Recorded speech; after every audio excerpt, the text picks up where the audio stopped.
শান্ত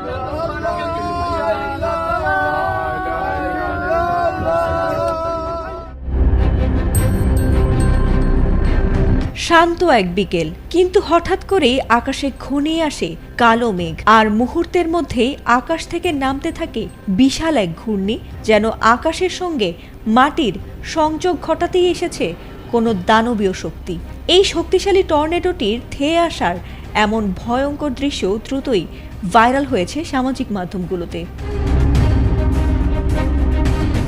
টাঙ্গাইলের পর এবার ব্রাহ্মণবাড়িয়ার কাইজলাবিলে দেখা গেছে শক্তিশালী টর্নেডোটি। শুক্রবার বিকেল ৫টার দিকে সদর উপজেলার পাঘাচং ও বিজয়নগর উপজেলার কাইজলাবিলের উপর দিয়ে টর্নেডোটি বয়ে যায়। ভিডিওতে দেখা গেছে ভয়ে কেউ দৌড়ে পালাচ্ছে, কেউ আল্লাহর নাম নিয়ে আজান দিচ্ছে, আবার কেউ মোবাইল হাতে ভিডিও করছে এই বিস্ময়কর দৃশ্যটি। সামাজিক মাধ্যমে মুহূর্তেই ছড়িয়ে পড়ে সেই ভিডিও, যাতে মিশে রয়েছে ভয়, বিস্ময় আর কৌতূহল। প্রত্যক্ষদর্শীরা জানিয়েছেন, বিকেলে হালকা বৃষ্টি হচ্ছিল, ঠিক তখনই দূরে দেখা গিয়েছে ঘূর্ণায়মান এক সরু রেখা। মুহূর্তেই সেটি মাটি ছুঁয়ে তৈরি করে ভয়াবহ এক ঘূর্ণি। বাতাসের তীব্রতার কারণে গাছের ডালপালা দুলতে শুরু করে, পানি ঢেউ ছুটে যায় চারদিকে। আর হঠাৎ এমন দৃশ্য দেখে ঘাবড়ে গিয়েছিলেন অনেকেই, আর অনেকেই ভেবেছিলেন এই বুঝি আল্লাহর শাস্তি নেমে এসেছে।